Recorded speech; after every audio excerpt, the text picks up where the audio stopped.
In the soft morning light filtering through the kitchen window, a woman sat quietly with her coffee. The world outside was still, calm, and seemingly perfect.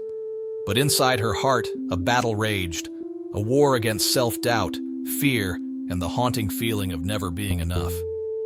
She looked around her home, the dishes from last night still in the sink, the list of tasks untouched, and the expectations resting heavy on her shoulders. This wasn't failure in the traditional sense. It was the quiet ache of imperfection. That ache was all too familiar for Brené Brown. She wasn't a stranger to striving, a researcher, a storyteller, a mother. She had worn many hats in her life, but beneath all her roles was a longing for connection and belonging. Over the years, she had heard countless stories from others about their struggles with shame, fear, vulnerability, and the pressure to be perfect. And through it all, a pattern had emerged, a path that, when walked intentionally, led not to perfection, but to wholehearted living. It began with letting go of what people think, letting go of exhaustion as a status symbol, letting go of anxiety as a lifestyle. These weren't just catchy ideas, they were deeply personal revelations, learned the hard way through years of discomfort, discovery, and courage. And Brené's journey into the heart of imperfection wasn't paved with certainty. It was messy, uncomfortable, but it was also real. Authenticity, she learned, was not about being completely transparent or bearing all for the world to see. It was about being honest with yourself and showing up as you truly are, without the mask of perfection. Authenticity meant making the daily choice to let go of who you thought you were supposed to be and embrace who you actually were. This wasn't easy. For most people, perfection is a shield. It's armor against the judgment of others, a way to earn love, approval, and safety. But Brené found that this armor, while protective, also imprisoned. It kept people from experiencing joy, from forming deep connections, and from living a life filled with meaning. The path to authenticity began with courage. Courage, not in the heroic sense, but in the everyday way. The kind of courage that says, "I'm enough." That stands tall in the face of shame and fear and still chooses to be seen. It's the courage to say no, to speak the truth, and to risk being misunderstood. That kind of courage is a quiet revolution. Brené's research revealed something else, something transformative. People who lived wholeheartedly, those who were able to navigate imperfection with grace, had one thing in common. They believed they were worthy of love and belonging. This belief wasn't tied to their achievements, appearance, or approval from others. It came from within. Worthiness wasn't a destination. It was a birthright. She recalled the countless interviews, the late nights poring over transcripts, the emotional weight of reading about broken hearts and brave recoveries. She noticed that those who thrived emotionally weren't those with perfect lives. They were the ones who embraced vulnerability, who let themselves be seen, who loved with their whole hearts even when there were no guarantees. That vulnerability was terrifying, but also necessary. Vulnerability, she learned, was the birthplace of joy, creativity, love, and belonging. Without it, life became dull, numb, safe, but small. Yet embracing vulnerability was counter to everything society taught. People were raised to be strong, independent, and never show weakness. But in truth, vulnerability wasn't weakness. It was the truest form of strength. In one memory, a woman shared how she hid her art for years, fearing judgment. When she finally painted freely and showed her work, she didn't receive applause, but she felt alive. Another person spoke of reconciling with a parent after years of silence, risking rejection, but finding peace instead.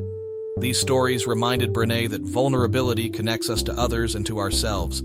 It's in the trembling voice, the shaky hand, the honest tear that real life begins. But shame lurks close to vulnerability. Shame whispers, "You're not good enough. You're a failure. You'll never be loved if they know the real you." Unlike guilt, which says, "I did something bad," shame says, "I am bad." It strikes at identity, paralyzing people from showing up authentically. The antidote to shame, Brené discovered, is empathy. When someone meets our pain with compassion, shame cannot survive. It needs secrecy, silence, and judgment. But when someone says, "Me too," it starts to wither. Connection heals shame. And self-compassion is the foundation of that healing. Self-compassion is treating yourself with the same kindness you'd offer a friend. It's recognizing that imperfection is part of being human, not a flaw to be fixed. It's choosing to forgive yourself for the mistake and moving forward instead of spiraling into self-hate. In a world obsessed with scarcity, never enough time, never enough money, never enough success, self-compassion is radical. Brené thought about how she used to measure her worth by productivity. If she wasn't achieving, she felt worthless. She wore exhaustion like a badge of honor. But chasing perfection never brought peace. It brought burnout, comparison, and fear. So she began the hard work of changing her habits, her thinking, her life. She began by setting boundaries. Boundaries aren't walls, they're gates. They protect what matters. Saying no isn't selfish, it's essential. Wholehearted people knew how to say yes to joy by saying no to resentment. They knew that clarity was kindness and that overcommitting wasn't noble, it was destructive. Saying yes to every request, every project, every favor wasn't love, it was fear. Another practice that emerged from her research was gratitude, not the fleeting kind that comes when everything goes right, but the daily, intentional practice of noticing what's good. Grateful people weren't happier because they had more. They were happier because they noticed more. Even in chaos, even in pain, they paused to say, "This matters. This is beautiful." That practice rewired the brain. It created resilience. When shame tried to steal joy, gratitude brought it back. Another gift of imperfection was creativity. Brené remembered a man who said he hadn't drawn since second grade when a teacher told him he wasn't an artist. That one comment silenced a part of his soul. Creativity isn't just about painting or writing. It's how people solve problems, express themselves, and process emotion. Wholehearted people didn't measure creativity. They lived it. They danced even if offbeat. They sang even if off-key. They created because it brought joy, not because it brought praise. And they allowed play. Play, real play, not scrolling, not binging, but joyful, purposeless play was essential. It wasn't childish. It was sacred. It restored energy. It sparked imagination. It healed. Brené herself struggled with play. It felt lazy. But eventually, she learned that rest and play weren't optional. They were survival tools. She remembered collapsing on the couch after a long week, and instead of opening her laptop, choosing to build Lego towers with her kids. That moment, simple and silly, was more restorative than a vacation. It reminded her that people weren't machines. They needed joy. And with joy came calm and stillness. The world demanded urgency. Phones buzzed, alerts pinged, schedules overflowed. But calm wasn't the absence of activity. It was the ability to choose response over reaction. Stillness wasn't laziness. It was presence. She began taking deep breaths before meetings, putting the phone down during meals, creating sacred pauses. That stillness became a doorway to spirituality. Not religion, but a deep sense of connection to something bigger. Wholehearted people had that connection. They believed in purpose, in love, in belonging beyond performance. When things fell apart, that belief held them. All of these weren't hacks or tricks. They were practices. They required intention, patience, and effort. Living wholeheartedly wasn't a one-time choice. It was a lifetime of choices. Every day, Brené asked herself, am I showing up as my real self? Am I living with courage, compassion, and connection? Sometimes the answer was no, but that too was part of the gift, because imperfection wasn't the enemy, it was the invitation. The morning sun peeked over the horizon, casting long shadows across the wooden floor. The house was still quiet, filled only with the soft breath of sleeping children and the hum of life beginning. As the kettle whistled gently, she poured her tea and sat by the window, notebook in hand. Not a to-do list, not goals, just space for reflection. This was a new habit, one of many Brené had begun to build in her journey toward living wholeheartedly. The shift hadn't been sudden. It had been years in the making. Years of research, yes, but more than that, years of personal wrestling. The gifts of imperfection were not theories on paper. They were lived experiences, lessons drawn from her own battles with shame, fear, and the pressure to be everything to everyone. At the heart of wholehearted living were three essential qualities: courage, compassion, and connection. They weren't personality traits, they were daily practices. Courage meant speaking the truth of who you were, even when your voice shook, even when the room didn't echo back approval. She had learned that true courage wasn't always loud. Sometimes it was the whisper at night that said, "Try again tomorrow." She remembered moments when she had said yes, when she meant no, simply to avoid conflict, or when she had pushed herself past exhaustion to prove her worth. Those moments never ended in pride, only in resentment. But the times when she stood firm in her truth, when she set a boundary or asked for help, something powerful happened. Her spirit felt lighter. Her heart felt clearer, because courage breeds authenticity. And authenticity is not needing to be liked. It's being willing to be disliked in order to be real. Compassion, the second essential, began with self. Brené had believed for a long time that compassion was about being kind to others, being understanding. And it was. But it began with how you treated yourself. One afternoon, she had stood in front of the mirror, frustrated by what she saw. The lines, the tired eyes, the flaws she had learned to scrutinize, but she paused. Would she ever speak to a friend the way she spoke to herself? Would she ever call a loved one names, judge them so harshly? The answer was no. So she began practicing self-compassion. Not perfectly, but honestly.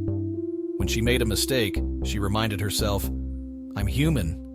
When she felt insecure, she breathed and said, "This moment is hard, and I'm doing my best." Over time, the harsh critic inside began to quiet. Not disappear, but soften. Self-compassion wasn't indulgent.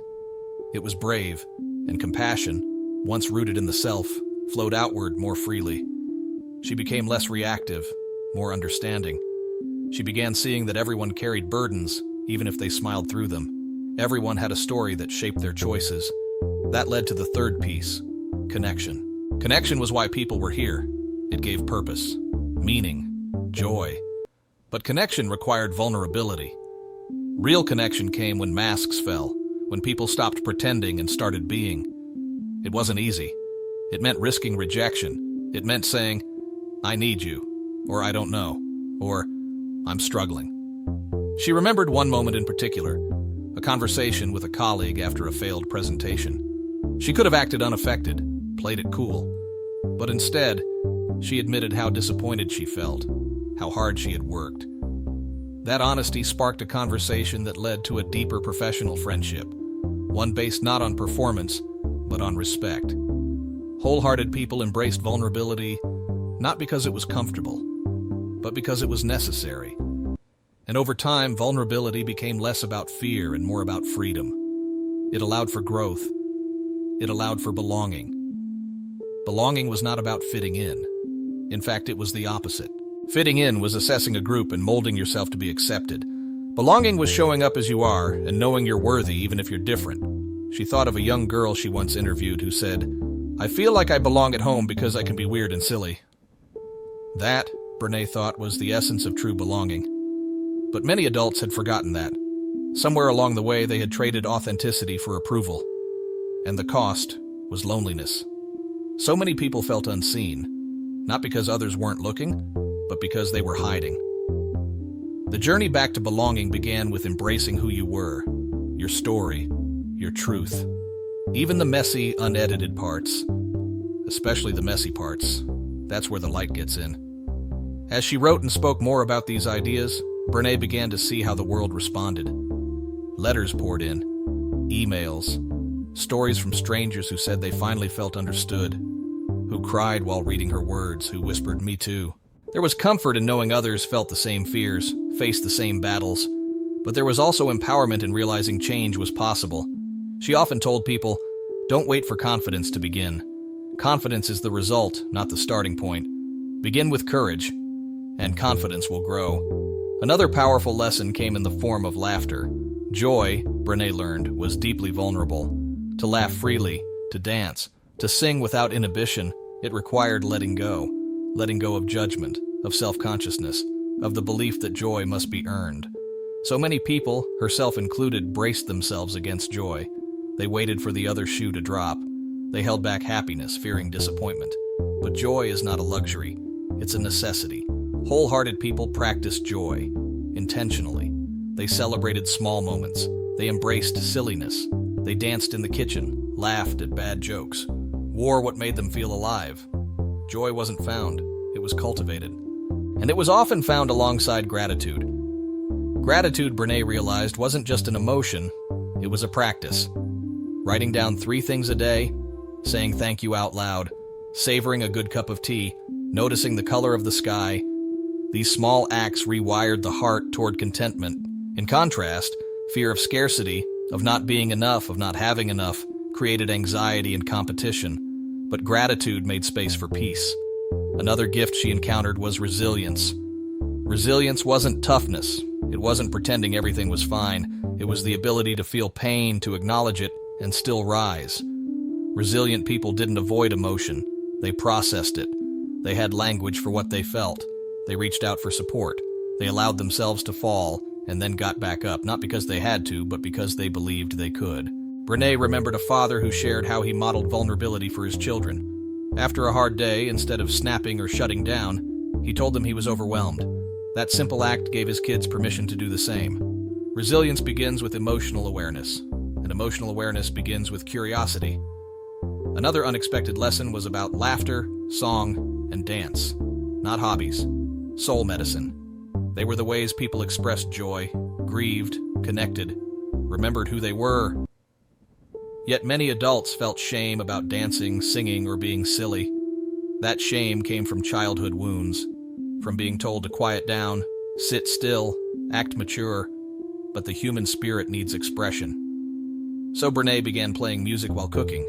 She danced, offbeat and barefoot, and in those moments, she felt more alive than ever. Shame couldn't exist where joy was allowed to breathe. She often said, "Don't trade your authenticity for approval." Because at the end of the day, the people who matter don't want the perfect version of you. They want the real you. Imperfect, honest, alive. There's no magic formula for wholehearted living. No checklist, no 5 easy steps. It's messy, it's hard, and it's worth it. It starts with permission. Permission to rest. Permission to be seen. Permission to belong. And it grows with practice, over and over again. The world doesn't need more perfect people. It needs more real ones. And being real begins with embracing imperfection. In the midst of daily routines and unspoken expectations, people often lose track of their truth. They slip into roles, wear masks, perform identities shaped by what others want, what society rewards, or what culture dictates. It happens quietly, without warning. One day, someone wakes up and realizes they no longer recognize the person in the mirror. Not because of a crisis, but because of slow, steady disconnection from self. Brené had seen it in her own life. The days when she checked all the boxes, smiled for the world, achieved everything on paper. But inside, she felt numb. Not sad, just flat. The excitement, the lightness, the sparkle, it had dulled. She called it the cost of fitting in. When people trade authenticity for approval, there's a steep price. That price is aliveness. The path back begins with awareness, noticing the moments when you bite your tongue to avoid conflict, when you hide your feelings to appear strong, when you measure your worth by productivity, and then, gently, consistently, choosing differently. That's where the practice of wholehearted living begins. It's not about blowing up your life. It's about tiny, brave decisions that bring you home to yourself. One of those decisions is learning to trust intuition. Brené remembered a woman in one of her interviews who said, "I always knew when something didn't feel right, but I talked myself out of it because I didn't have proof." That stuck with her. How many times had she done the same? Intuition wasn't about logic or data. It was a deep, inner knowing, quiet, steady, easily drowned out by fear or noise. Wholehearted people trusted that inner voice. They may still ask for advice or did their research, but at the end of the day, they honored what felt aligned. Learning to hear that voice again took practice. Silence helped. So did journaling. But more than anything, it required the willingness to stop outsourcing authority. That didn't mean arrogance. It meant alignment. Another powerful shift came in redefining success. For years, success had been tied to hustle. The idea that exhaustion was proof of commitment. That being busy meant being valuable. But the people Brené studied who lived with joy and connection saw success differently. For them, success was about presence. Being where your feet are. Listening fully. Laughing deeply. Resting without guilt. They had learned to detach from the constant chase. Not because they didn't care, but because they knew what mattered. This redefinition didn't come easily.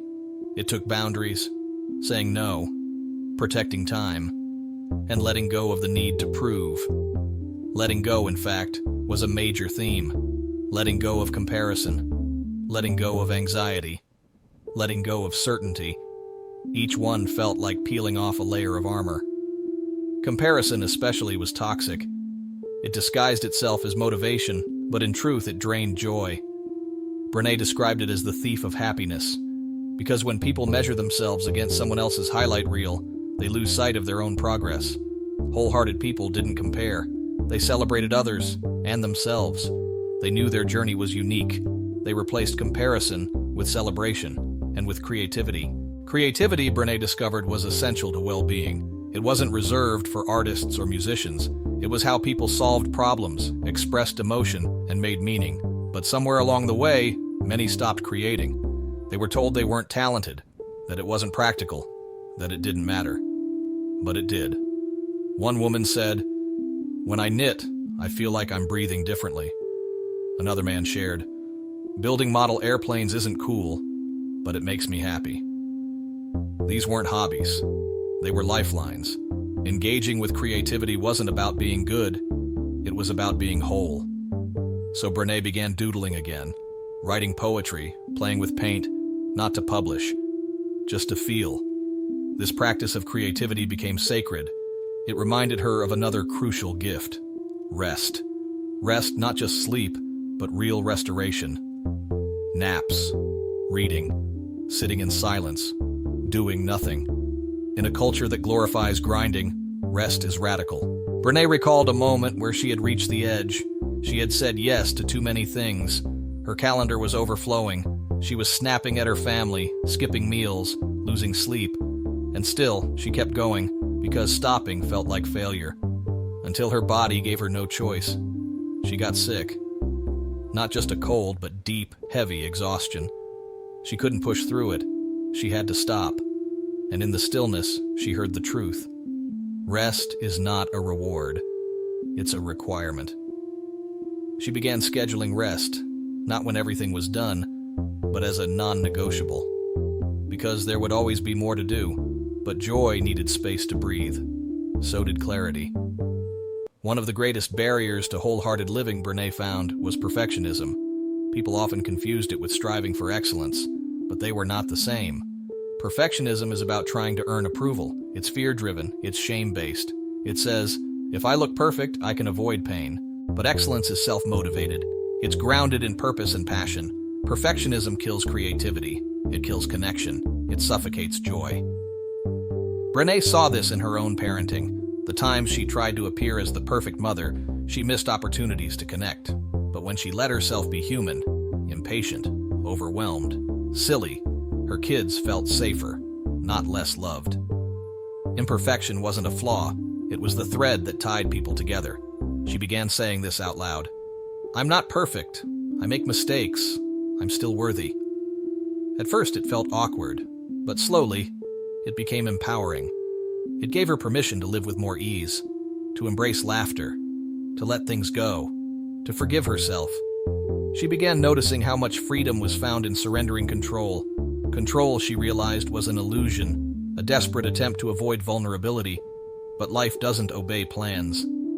Kids get sick, projects fall through, hearts break. When people cling too tightly, they miss the beauty in the unexpected. Wholehearted people practiced flexibility, adaptability. They allowed life to unfold. They trusted themselves to respond, even when things didn't go as planned. Trust, it turned out, was another essential gift. Not just trust in others, but in self. Brené told the story of a man who said, I stopped trusting myself after I failed once. But failure wasn't the end. It was the middle. Trust could be rebuilt, not by doing everything perfectly, but by showing up again and again. Trust is built in small moments, keeping promises, owning mistakes, being consistent. And trust is the foundation of belonging. Belonging, that deep sense of being seen and accepted, could only exist when people showed up as their true selves. Not when they performed, not when they conformed. Belonging required courage to say, this is me. I hope you see me. And even if you don't, I know I'm worthy. That was the ultimate gift. The knowledge that worthiness is not something you earn. It's something you claim. Not by being flawless, but by being present. Not by having it all together, but by having the heart to keep going. In her quiet moments, Brené often returned to a simple truth. Joy is not a result. It's a choice. It's a practice. It's found in a child's laugh, in a deep breath, in watching the leaves fall, in making soup from scratch, in showing up again and again with an open heart. These weren't dramatic moments. They were ordinary, and they were everything. The gifts of imperfection weren't loud. They didn't demand attention, but they transformed everything they touched. They made space for joy, connection, and peace. They allowed people to rest in who they were, and they reminded everyone that they didn't have to be perfect to be loved. They just had to be real. The rain tapped softly against the window, a rhythmic reminder of quiet things that keep going. In that stillness, she paused, not because there was nothing to do, but because she had learned the value of doing nothing. This stillness was a choice, a practice, and a gift. One of many that came not in spite of imperfection, but because of it. Living wholeheartedly was never about fixing everything. It was about accepting that not everything needs fixing. Some things simply need presence. Some wounds heal when acknowledged. Some messes make way for beauty. Brené had begun to understand that imperfection wasn't the enemy. It was the invitation. Every crack in the armor let in light. Every mistake revealed growth. Every moment of vulnerability created a pathway to connection. She reflected on the stories she had gathered over the years, not of grand transformations, but of subtle, powerful shifts. A father who started telling his daughter he loved her, not just when she succeeded, but when she struggled. A woman who stopped dieting and started dancing. A man who forgave himself for the past and dared to try again. These weren't heroes by traditional standards. They were wholehearted people, courageous, honest, alive. Each had made the brave decision to step out of shame and into authenticity. Shame had once felt like a shadow that followed everywhere. It whispered lies about being unworthy, unlovable, never enough. It grew in silence, but the moment it was spoken, it began to lose power. Brené taught that the antidote to shame is empathy, not advice, not solutions. Just a steady presence that says, I see you, I'm here, you are not alone. The power of this empathy could not be overstated. It was transformative. Empathy made it safe to be real, to be soft, to be human. That humanness became the heart of everything. In a world that pushes for constant improvement, she had discovered a radical truth. You don't have to be extraordinary to be worthy. You just have to be you. You matter because you exist, not because of your resume, not because of your productivity, because you are here. That simple truth, when believed, changes everything. It affects how you show up in relationships, in work, in your body, in your own mind. It teaches you to ask not, what do they want me to be? But, what is true for me right now? That shift creates space. Space for rest, for creativity, for connection, and perhaps most beautifully, for compassion. Compassion is a muscle. It grows through practice, and that practice begins with the self. Brené began telling herself new truths.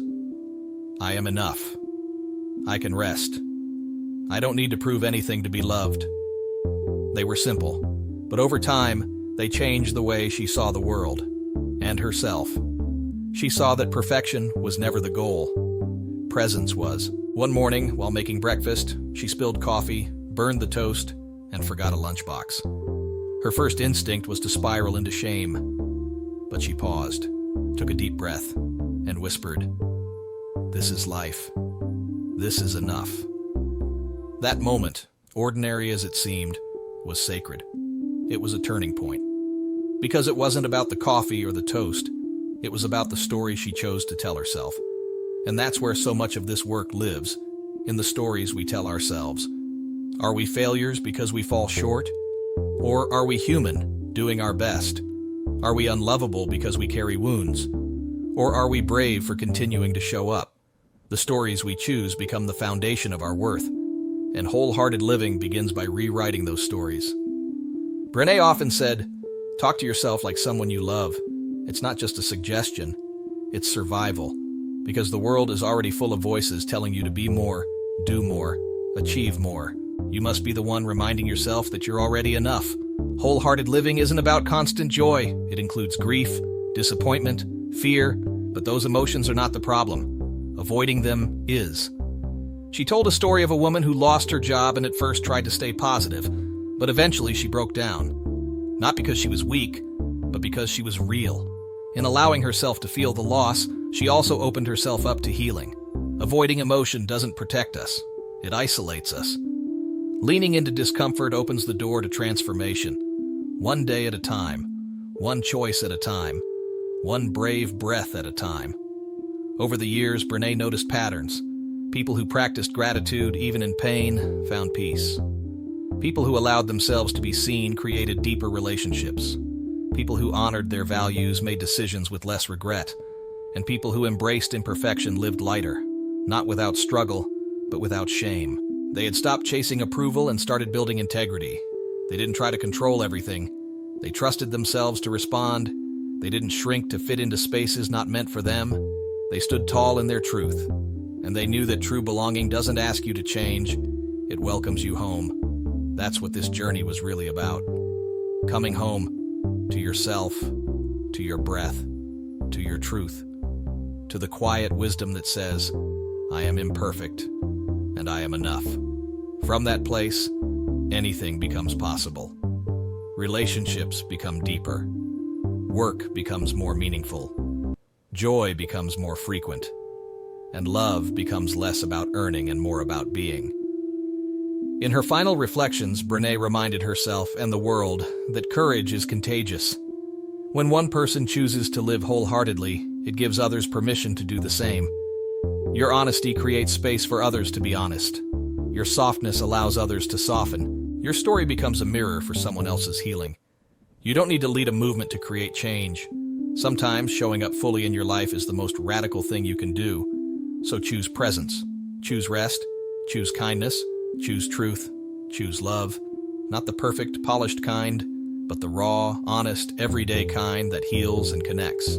Let go of what you're supposed to be and step into who you already are, imperfect, beautiful, whole.